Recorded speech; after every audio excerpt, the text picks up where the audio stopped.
Bonjour à tous et bienvenue dans cette vidéo.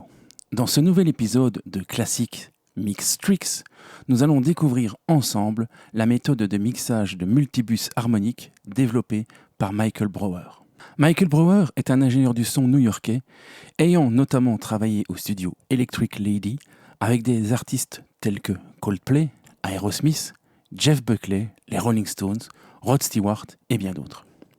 Connu pour son amour inconditionnel du hardware, Brauer est un mixeur qui dispose d'une approche très tactile, pour ne pas dire sensuelle, du mixage.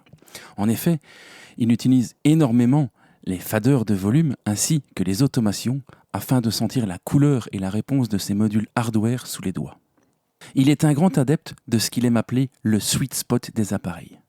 En d'autres termes, le niveau d'étage de gain parfait où le module déploie le maximum de sa couleur sonore.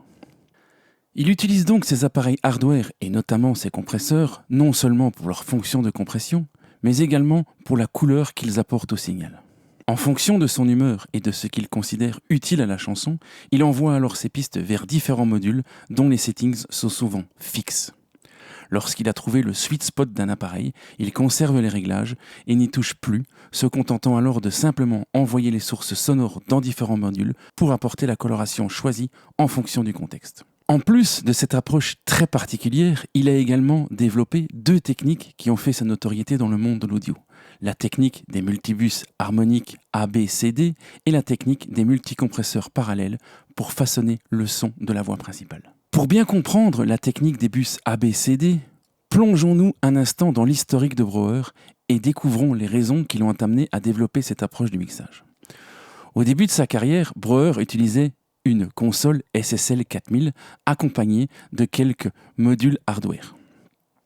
À cette époque, il utilisait un routing classique avec les tranches individuelles de la console alimentées par les retours de la tape machine. Brauer plaçait alors différents modules hardware en insert sur certaines tranches de console ou auxiliaires en fonction des besoins. À l'époque, il utilisait déjà deux 1176 en mode All Button In sur un auxiliaire stéréo afin d'utiliser la très connue technique de compression new-yorkaise. De plus, Brauer utilisait en insert du master, et ce en plus du compresseur SSL de la section master, un compresseur Neve 33609 et une paire d'EQ Pultec réglée en mode Smile, comme vu dans la première vidéo de cette série. Malgré la qualité et l'efficacité de ce setup, Brauer a été quelquefois confronté à un problème majeur lié à l'utilisation d'un seul et unique compresseur gérant l'intégralité des signaux du mix. En effet, dans certains cas, le fait de monter un peu trop un fader, comme par exemple la basse, induisait une surréaction du compresseur master et induisait donc une perte de niveau ou un comportement erratique sur le signal. Brauer a donc longuement cherché une solution à ce problème jusqu'au jour où il a pu poser ses mains sur une console SSL de la série 6000. La particularité de cette console était qu'elle disposait de 3 bus pré-master nommés A, B et C. Chacune des pistes de la console pouvait alors être routée vers chacun des 3 bus. Révélation pour Brauer qui avait là une solution à ce problème. En effet, le bus A de sa nouvelle console SSL 6000 était son nouveau bus master sur lequel il plaçait toujours son combo 33609 plus Pultec, mais avec la possibilité de router une piste ou un groupe de pistes perturbant le compresseur vers le bus B. Très rapidement, il a défini une stratégie qui utilisait le bus A pour toutes les pistes sauf la section rythmique elle-même envoyée vers le bus B, sur lequel il plaçait alors un autre combo compresseur plus EQ, à savoir une paire de distressors et une paire d'EQ Avalon. Le bus C était lui affecté à une technique très populaire de l'époque, à savoir un processeur Afex en parallèle lui permettant d'envoyer n'importe quelle combinaison des bus A et B en fonction de ses besoins. À la fin des années 90, en plus de l'émergence de Pro Tools et de l'enregistrement numérique, Brauer a eu accès à la très célèbre console SSL 9060 qui embarquait non plus 3, mais 4 groupes de prémaster avec en plus des possibilités d'automation décuplée. Une aubaine pour Brauer qui a alors pu développer encore un peu plus son concept de multibus. Il s'est très vite façonné une nouvelle façon de gérer les multibus avec une nouvelle répartition. Le bus A ou le bus R, avec toujours son 33609 et sa paire de Pultec, était alloué principalement aux instruments de registre haut, tels que les claviers, les pianos, les cordes, mais aussi, en fonction du contexte, les voix. Le bus B, bus bottom, avec toujours ses distressors et ses équivalents, était alloué principalement à la batterie, à la basse et aux percussions. Le nouveau bus C, ou dit bus central ou center, avec en insert un compresseur Pendulum ES8 destiné principalement aux médiums et donc aux guitares. Un nouveau bus, le bus D, ou le bus dimension, alloué lui à tous les autres instruments, mais aussi au retour de ses auxiliaires, par exemple la paire de 11-76 de compression new-yorkaise, les reverbs, les délais, mais également aux besoins les voix. Sur ce bus, il plaçait en insert un compresseur TF Pro P8, nommé Édouard le compresseur, ayant la particularité d'embarquer un élargisseur stéréo. Les 4 bus sont méticuleusement calibrés à l'aide d'un test-tone afin de permettre d'atteindre le sweet spot des compresseurs sans induire d'augmentation de niveau. Nous verrons plus tard comment est établie cette calibration. Cette affectation n'était pas forcément figée. En fonction des titres, il avait alors la flexibilité d'affecter les pistes individuelles vers un des 4 bus en fonction de la couleur qu'il voulait donner. De plus, Brouwer consacrait un de ses aux à l'envoi propre vers le master baptisé le LF Mix. En effet, les pistes étant toutes routées vers des sous-groupes contenant des compresseurs, il avait alors la possibilité, via cet aux, d'envoyer une réplique du signal directement vers le master afin d'impliquer une compression parallèle inversée. En parallèle de cette approche multibus, et grâce aux possibilités accrues d'automation, Brouwer a également développé une approche plus ou moins similaire pour façonner le son de ses voix en utilisant une logique envoi-retour vers 5 bus contenant des compresseurs de couleurs très différentes pour façonner le son de la voix sur chaque section d'un titre. Le principe est assez simple, il bypasse l'envoi direct au master de sa tranche de voix principale, même si, entre parenthèses, il pouvait toujours l'envoyer via l'auxiliaire LF Mix, et achemine alors le signal de la voix vers 5 tranches auxiliaires de retour mono contenant respectivement un compresseur de marque fédérale avec des médiums très prononcés, un sta level de Gates très chaud et doux, un Fairchild 666 avec un son très brillant, un distressor en mode nuke avec un son très excité, et un 11-76 Blue Stripes en mode British, avec un son particulièrement présent. Pour façonner le son de la voix dans son mix, il lui restait alors à créer une balance automatisée des 5 faders, avec en plus la possibilité d'envoyer la sommation de ces 5 faders vers un des 4 bus harmoniques.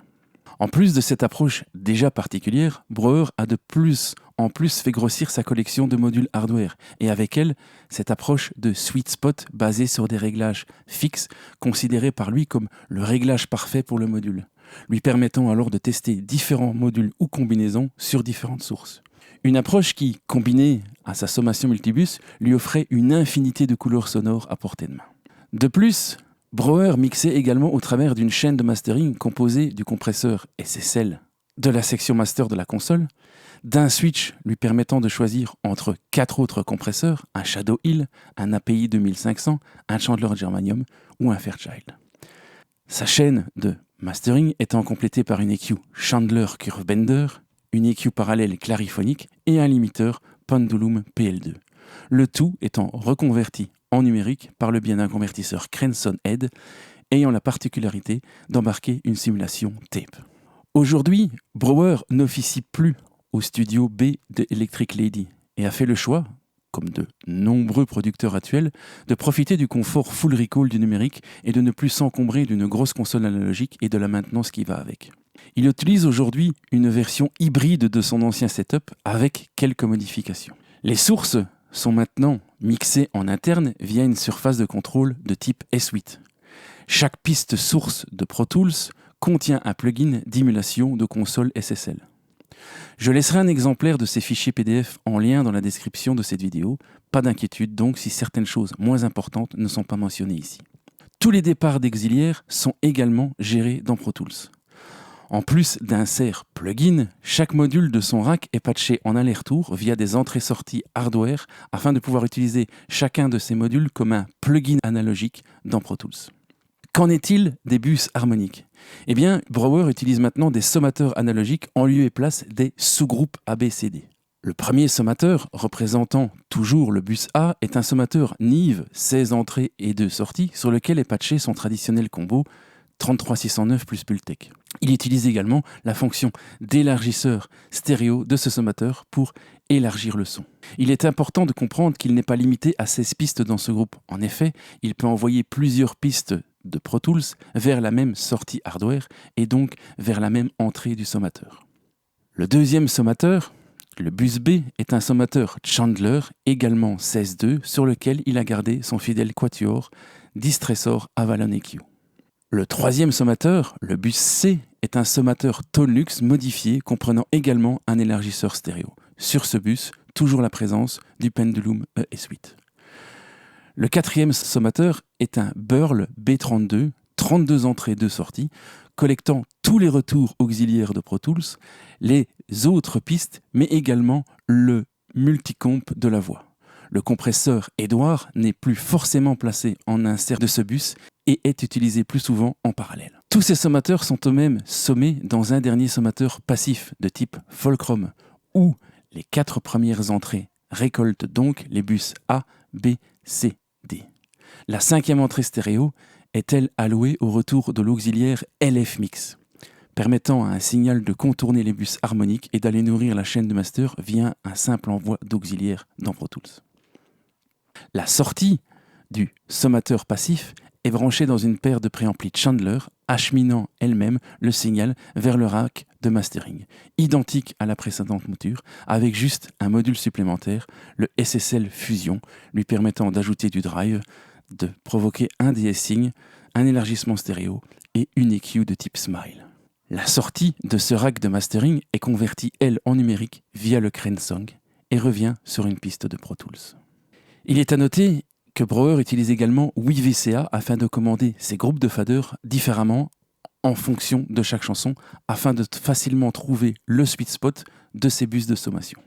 La répartition des VCA est généralement la suivante: le 1 pour le lead vocal, donc pour la voix principale, et donc les retours de la multicompression, le 2 pour les voix additionnelles, les 3, 4 et 5 en fonction des besoins, le 6 pour les guitares, le 7 pour la batterie et la basse, et le VCA numéro 8 est un VCA qui contrôle les 7 autres VCA. Comme vous l'aurez compris, cette approche de mixage particulière est indissociable de l'utilisation d'une surface de contrôle et de matériel analogique. Nous allons cependant nous en inspirer pour expérimenter cette méthode dans notre DAW favori. J'ai donc établi un template de piste pour Reaper en m'inspirant de ce principe. Vous trouverez un lien vous donnant accès gratuitement à ce template dans la description de cette vidéo. Notez que les plugins choisis en lieu et place des hardware originaux ne sont que des choix personnels. Le template est d'ailleurs enregistré avec ces plugins en mode offline, vous permettant d'utiliser ceux-ci même si vous ne disposez pas des plugins y figurant. Il vous suffit simplement de remplacer les plugs par ceux de votre choix et de les calibrer à votre guise. Le choix des plugins et les réglages de ces derniers sont complètement subjectifs et je vous invite à vous créer votre propre template et vos couleurs et vos préférences. C'est tout l'intérêt de cette méthode. Voyons maintenant de quoi est composé ce template, comment le modifier et calibrer les plugins y figurant et comment l'utiliser sur vos mix. Observons donc ce template de plus près et je vais l'afficher dans la fenêtre arrangement pour l'instant. J'ai donc une arborescence de pistes folder avec ici le plus grand des parents qui représente la chaîne de mastering, le deuxième, donc le premier enfant du master channel, représente le Fulcrum, donc le sommateur passif. Ce folder contenant lui-même 5 autres pistes, le bus de LF Mix, donc le Large Fader Mix, le son direct en provenance de n'importe quelle autre piste si souhaité, les 4 bus de sommation A, B, C, D, et dans ce bus de sommation D, eh bien, la piste lead vocal qui est elle-même acheminée via un trim et un routing direct vers le compresseur fédéral, le Stalleol, le Fairchild 666, le Distressor, le Blue Stripes, est contenu également dans ce bus D, le retour du 1176 mode New York. Il est à noter que je n'ai pas mis dans ce template les éventuels autres bus parallèles que Brouwer utilise, tels que les delays, les reverbs, etc. À vous de façonner votre template à votre façon. Et en plus de cette arborescence, eh bien, nous retrouvons les 7 VCA ainsi que le 8e VCA qui prend contrôle de tous les autres. J'ai également mis un test tone à disposition pour pouvoir calibrer les éventuels plugins que vous acheminerez dans ce template. Concernant la voix lead, il est à noter que celle-ci n'est pas acheminée vers le parent D ou n'importe quel autre parent, ni vers le master. Elle est donc acheminée via des send qui sont en post-fader, post-pan à 0 dB en prélevant sur le signal 3.4 aux autres pistes. Le trim, ici, qui est une EQ mais qui ne sert pas d'égalisateur, vous permet de doser l'envoi vers les 5 pistes de compression. Alors on va rapidement passer en revue les choix que j'ai faits en termes de plugins et voir comment on calibre l'un d'entre eux si jamais d'aventure vous voulez importer vos propres plugins. Donc ici, en lieu et place de l'Obsidian, je clique donc sur CTRL Shift, clic pour activer le plugin. Et bien en lieu et place de l'Obsidian, j'ai choisi d'utiliser le FGRay qui est une simulation du compresseur SSL, un Shadow Hill, un Fairchild, le SSL Fusion que j'ai remplacé par un sommateur SSL, une EQ type Smile, un module vous permettant de faire du de-essing grâce aux modulations de paramètres de Reaper que vous pouvez donc doser via ces modulations ici, en fonction de l'intensité de compression allouée aux hautes fréquences que vous voulez ajuster. En fait, vous avez les paramètres du compresseur qui sont ici. L'élargisseur stéréo qui se trouve normalement sur le SSL Fusion. Voilà. Le Bender EQ que j'ai choisi de remplacer, moi, par cet EQ particulier, mais vous choisirez celle que vous souhaitez. La clariphonique, une EQ parallèle que j'ai remplacée par le Custom Lift de Slate. Le Pendulum que j'ai remplacé par le FGX de Slate.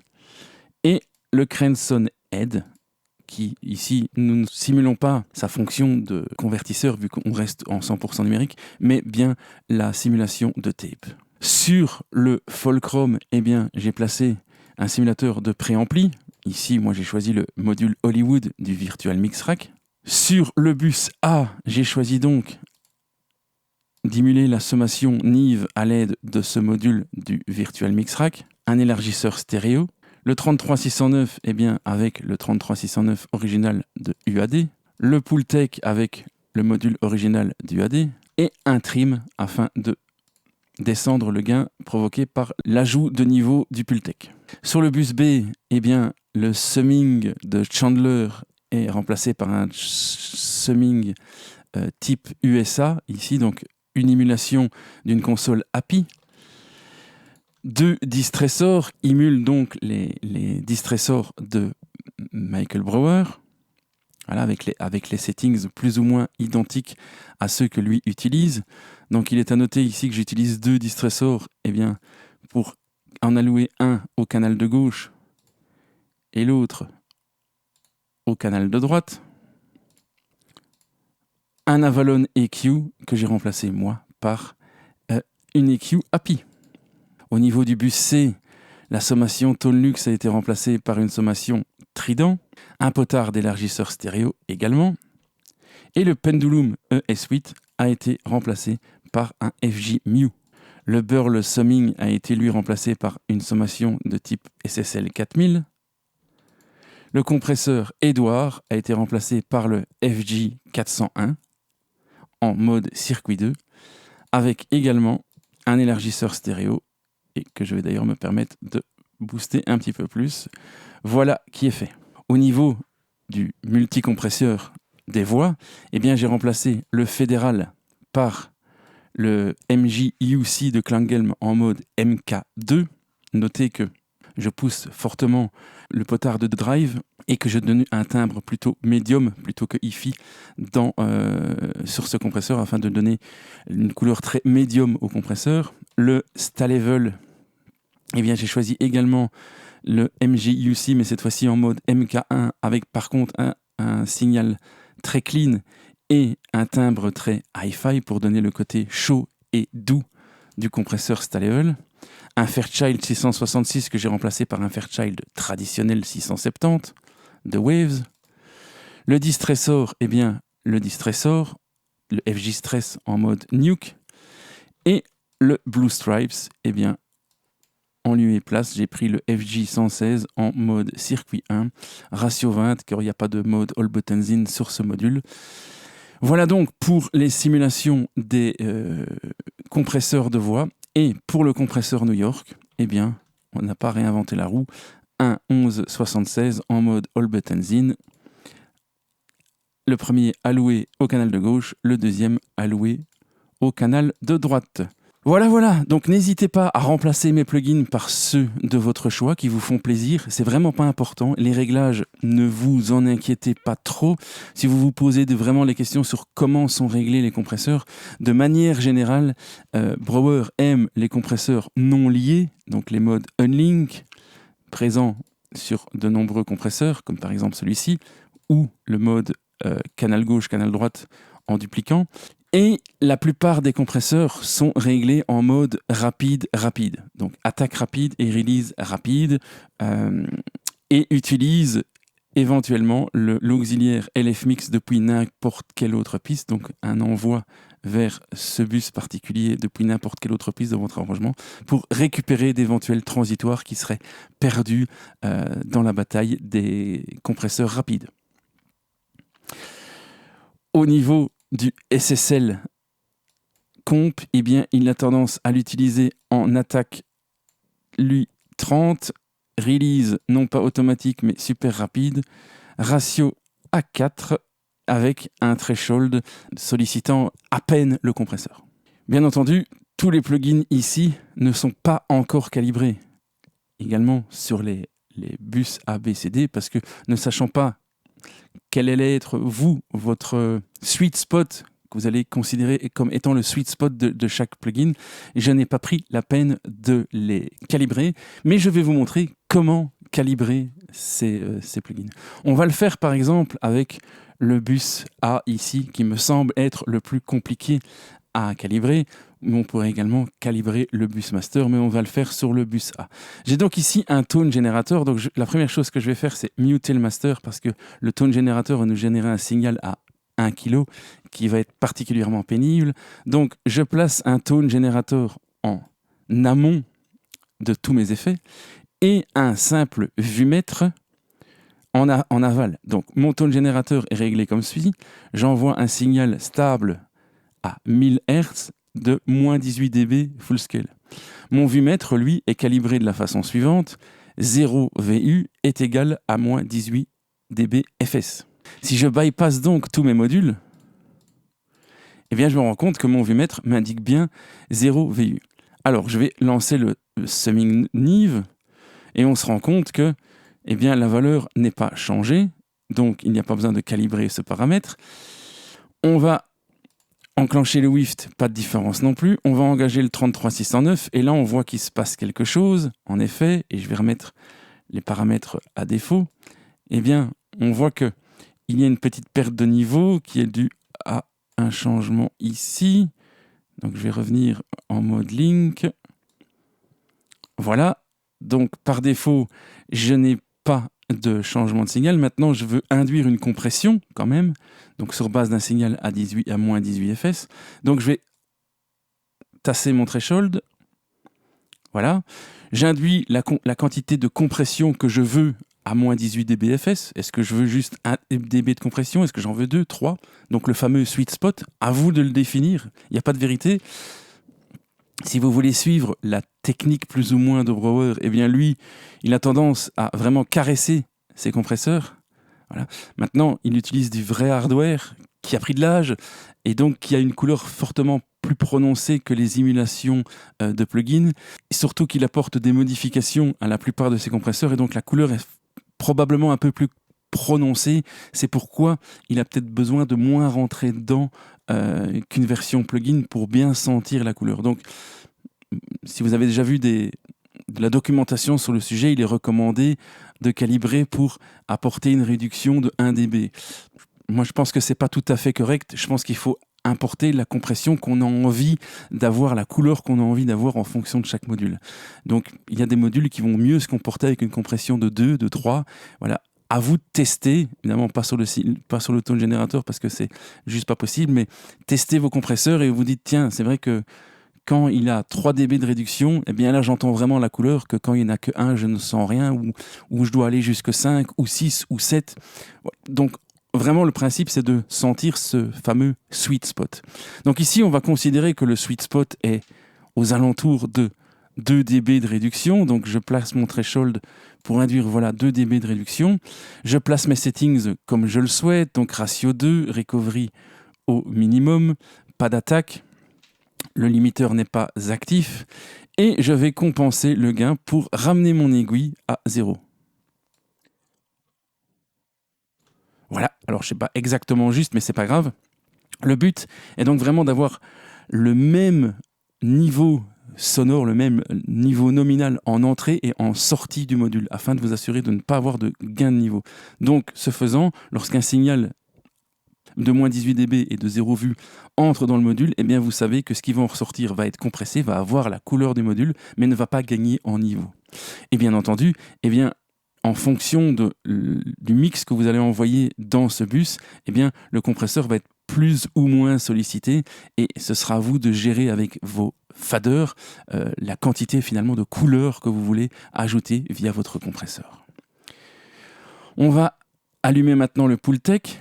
On va régler les settings comme on le souhaite. Alors, les settings de Brauer sont à peu près les mêmes que tous ceux qui utilisent un Pultec sur le master. On l'a vu dans une de mes vidéos précédentes. Donc, un boost à 8000, un boost à 100 Hz. Voilà.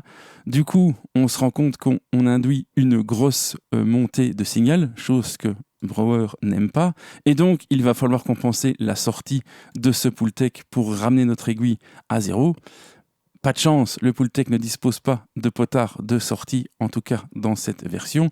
C'est pourquoi nous allons utiliser le trim ici du ReIQ pour compenser à l'aide du potard de gain pour ramener notre aiguille exactement à 0. Voilà. Notre bus est maintenant calibré. Je peux donc me séparer du vumètre et du tone generator. Et voilà, il vous suffit maintenant de calibrer tous vos plugins de ce template. Et si jamais vous amenez d'autres pistes dans votre template, eh bien, sachez qu'il est de bonne loi de calibrer l'intégralité des bus et des plugins avec cette méthode. Alors, je vais resauver le template avec les modifications qu'on vient de donner ici. Donc, je vais le renommer mode. Donc, la version mode, je ne vous la donnerai pas, je ne vous donnerai que la première version que j'ai importée. Et voilà. Et maintenant, ce template qui m'appartient et que j'ai façonné à ma façon et que vous allez façonner, vous, à votre façon, eh bien, on va pouvoir l'importer dans notre arrangement. Donc, j'ai ici devant moi un arrangement d'une chanson. Je vais ouvrir la fenêtre arrangement d'ailleurs. Je vais aller à la fin de mon arrangement ou au début, c'est selon, vous faites comme vous voulez. Et je vais cliquer droit, insérer un track template. Je vais prendre ici mon template modifié. Et il me suffit alors de router mes pistes vers les pistes du template. Alors, il y a deux façons de faire. Il y a la façon de faire qui correspond à peu près à tous les DAW du marché, qui consiste à dire « Ok, je supprime l'envoi direct de mes pistes au master », vu qu'on veut qu'elles finissent leur vie dans ce multibus. Donc je sélectionne toutes mes pistes, je maintiens Alt et je clique sur le bus de routing. Ce faisant, si je fais play, on remarque que mes crête-mètres s'activent mais que rien ne va dans le master. J'ai donc coupé l'envoi au master. Et alors, il me reste à acheminer chacune des pistes vers le bus A, B, C, D de mon choix, simplement par glisser-déposer. Donc, imaginons que mes retours d'effet, eh bien, je vais les envoyer dans le bus D. Eh bien, je maintiens Shift et j'envoie ici. Et je viens donc de créer un send en post-fader, post-pan à 0 dB avec la panne centrée pour que ce qui se passe dans la piste soit respecté dans le send. Et donc, j'ai finalement la piste qui ne va nulle part et qui est routée via un send auxiliaire vers le bus de mon choix. Donc ça, c'est la méthode qui fonctionne avec tous les DAW. Alors, certains DAW ne permettent pas de couper l'envoi au master, mais vous pouvez envoyer la sortie de la piste vers un bus non utilisé, c'est pareil. Et l'autre méthode, pour les utilisateurs de Reaper ou des DAW qui auraient éventuellement la fonction de folder qui fonctionne comme celle de Reaper, c'est de bien laisser activer l'envoi au master et de simplement glisser vos pistes dans les bus que vous voulez leur associer. Donc ici, on sait que batterie et basse, c'est plutôt le bus B. Eh bien, on prend simplement nos pistes de basse et de batterie et on les glisse dans notre bus B. On sait que les backing vocals, c'est généralement plutôt le bus D ou le bus A. Ici, on va se faire plaisir, on va le mettre dans le bus D. Voilà qui est fait. Alors, la voix principale, eh bien, il suffit de la glisser ici dans le bus, dans la piste lead vocals. Les pianos et les synthés, on sait que c'est le bus A, eh bien, envoyons dans le bus A. Les guitares électriques et acoustiques, on sait que c'est le bus C, eh bien, envoyons dans le bus C. Et si d'aventure, on a des reverbs et des delays et des autres types de bus de retour, eh bien, on les assigne au bus qu'on souhaite. Par exemple, ici, une fois de plus, le bus D qu'on va mettre ici. Voilà. Alors, on peut également affecter nos VCA, si on le souhaite. Donc, affecter à l'aide du raccourci Shift-G. Donc, ici, on voit que le VCA 1 est leader du groupe 1. Eh bien, si je veux prendre mes 5 pistes ici, voilà, je clique sur Shift-G et je peux les rendre suiveurs du groupe 1. Et maintenant, mon VCA a pris le contrôle de ces pistes. Je peux très bien prendre ici mon VCA 7 qui est leader du groupe 7 et prendre toutes mes pistes de basse et de batterie. Voilà, Shift G et les placer comme étant des suiveurs de mon VCA 7. Voilà, donc vous pouvez affecter les VCA exactement comme vous le souhaitez. Il me reste alors maintenant à mixer mes différentes pistes. Alors on ne va pas le faire ici, on ne va pas commencer à traiter chaque piste individuellement. Placer un SSL sur chaque piste et commencer. Voilà, ça vous le ferez vous-même si vous avez envie. Donc si vous voulez mettre des plugins SSL sur l'intégralité de vos pistes, eh bien libre à vous. Nous ici, on va juste s'amuser à voir comment calibrer à l'aide de nos faders plus ou moins ce qui se passe dans le bus A pour comprendre un peu l'intérêt de la méthode Brouwer. Donc je vais créer une boucle ici. Je vais regarder ce qui se passe sur mon bus A. Donc ici, je vais mettre les pistes le mixeur en auto arrange. Voilà, comme ça, j'ai mon bus A ici avec mes pistes directement. Donc je vais ouvrir mon compresseur et je vais voir ce qui se passe lorsque je vais lancer la lecture. On voit que mon compresseur est particulièrement fort sollicité. On avait fait une calibration autour de 2, on est un peu au-dessus. Et donc, on peut soit utiliser le VCA numéro 3 pour calmer un peu la quantité de signal qui rentre dans ce compresseur.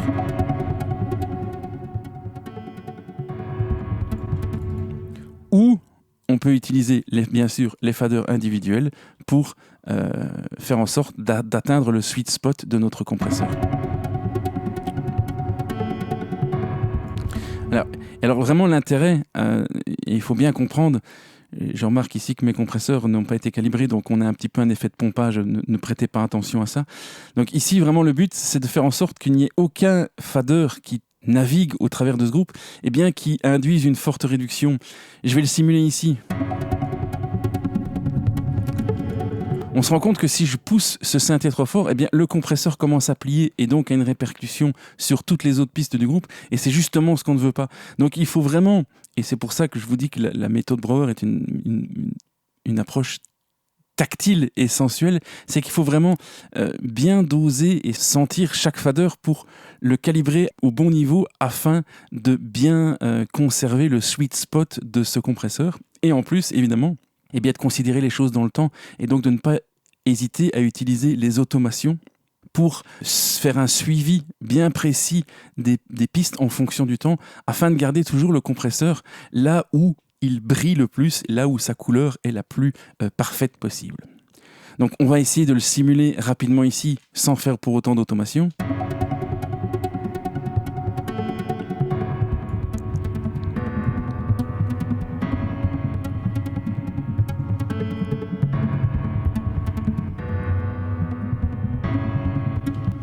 Voilà, quelque chose comme ceci. Donc voilà, vraiment le concept même de cette approche de mixage, c'est de garder la couleur de notre bus la plus intacte possible et donc de ne pas mettre le compresseur en surpression ni en sous-pression éventuelle, ou sinon la couleur finalement ne sert plus à rien. Donc il s'agit vraiment de bien trouver le bon spot pour profiter au maximum de la couleur du bus. Voilà, donc le but du jeu, c'est de faire évidemment la même chose dans chaque bus.